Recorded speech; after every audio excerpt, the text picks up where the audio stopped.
Parliament అభ్యర్థుల ఎంపికపై Congress party కీలక నిర్ణయం తీసుకుంది. దీనిలో భాగంగా అభ్యర్థుల ఎంపికపై అభిప్రాయ సేకరణ చేపట్టనుంది.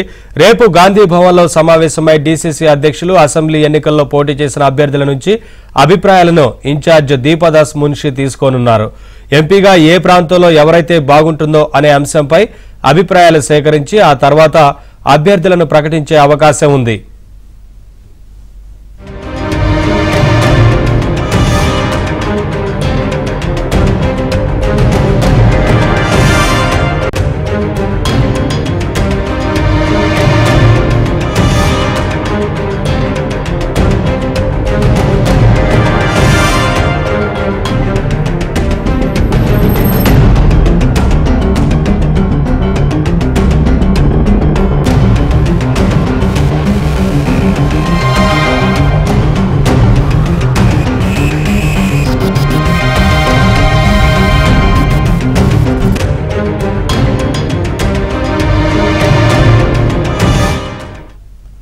పార్లమెంట్ అభ్యర్థుల ఎంపికపై కాంగ్రెస్ పార్టీ కీలక నిర్ణయం తీసుకుంది. దీనిలో భాగంగా అభ్యర్థుల ఎంపికపై అభిప్రాయ సేకరణ చేపట్టనుంది. రేపు గాంధీ భవన్లో సమావేశమై డీసీసీ అధ్యక్షులు అసెంబ్లీ ఎన్నికల్లో పోటీ చేసిన అభ్యర్థుల నుంచి అభిప్రాయాలను ఇన్ఛార్జ్ దీపదాస్ మున్షి తీసుకోనున్నారు.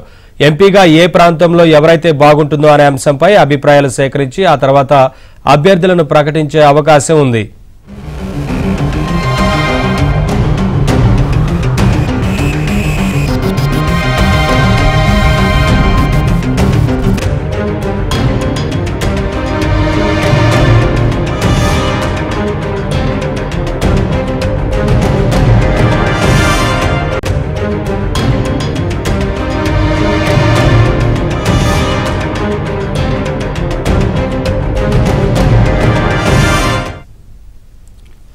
పార్లమెంట్ అభ్యర్థుల ఎంపికపై కాంగ్రెస్ పార్టీ కీలక నిర్ణయం తీసుకుంది. దీనిలో భాగంగా అభ్యర్థుల ఎంపికపై అభిప్రాయ సేకరణ చేపట్టనుంది.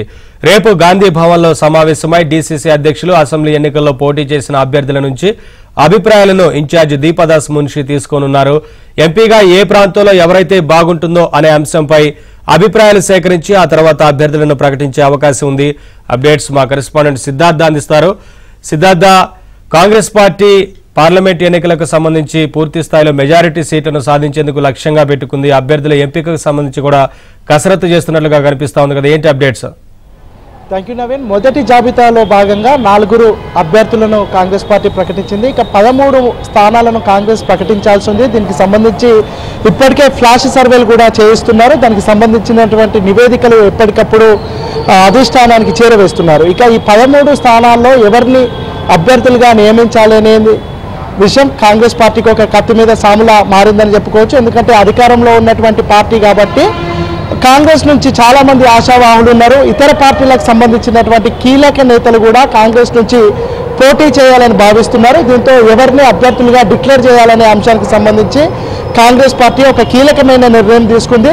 అభ్యర్థుల ఎంపికకు సంబంధించి ఆయా లోకల్ నాయకుల నుంచి అభిప్రాయ సేకరణ చేయాలని భావిస్తూ ఉంది.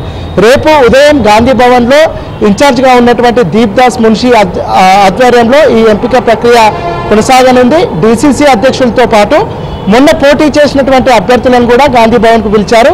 వాళ్ళ అభిప్రాయాలు, అక్కడ లోకల్గా కండిషన్స్ ఏమైతే ఉన్నాయి, అక్కడ ఎవరికి టికెట్ ఇస్తే బాగుంటుంది, ఎవరికి ప్రజల మద్దతు ఉంది, ఎవరు ఎంపీగా నిల్చుంటే బాగుంటుంది, ఈ అన్ని అంశాలను అభిప్రాయ సేకరణ చేసుకోనున్నారు. దీనికి సంబంధించి ఒక అప్లికేషన్ ఫామ్స్ను కూడా రెడీ చేశారు.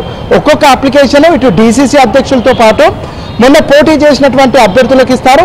వాళ్ళ అభిప్రాయాలను ఆ లిస్టులో మెన్షన్ చేయవలసి ఉంటుంది. వచ్చినటువంటి అప్లికేషన్లను స్క్రూటనైజ్ చేసి ఎవరికి మద్దతు ఉంది, ఎవరికి టికెట్ ఇస్తే బాగుంటుంది అనే అంశానికి సంబంధించి ఒక అభిప్రాయానికి రానున్నారు. ఇప్పటికే 4 అభ్యర్థులను ప్రకటించారు. మిగతా 13 చోట్ల అభ్యర్థులను ప్రకటించాల్సి ఉంది. దీంట్లో సామాజిక సమీకరణాలు, వినబిలిటీ ఛాన్సెస్, ఇవి రెండింటిని పరిగణలోకి తీసుకుంటున్నారు. దాంతోపాటు ఇటు అభిప్రాయ సేకరణలో ఎవరికి బాగుంటుంది, ఎవరైతే గెలవగలరు, ఎవరికి ప్రజల మద్దతు ఉంది, ఈ అంశాలన్నింటినీ క్రోడీకరించుకుంటారు. మొత్తానికైతే వాళ్ళు 15 సీట్లు టార్గెట్గా పెట్టుకున్నారు.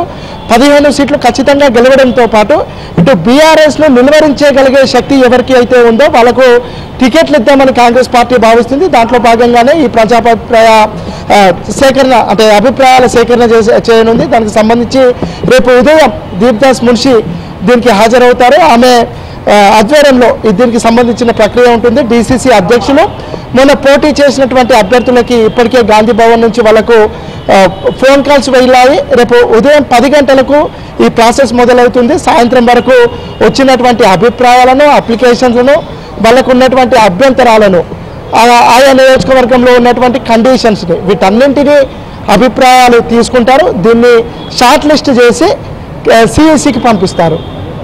Right, thank you Siddhartha.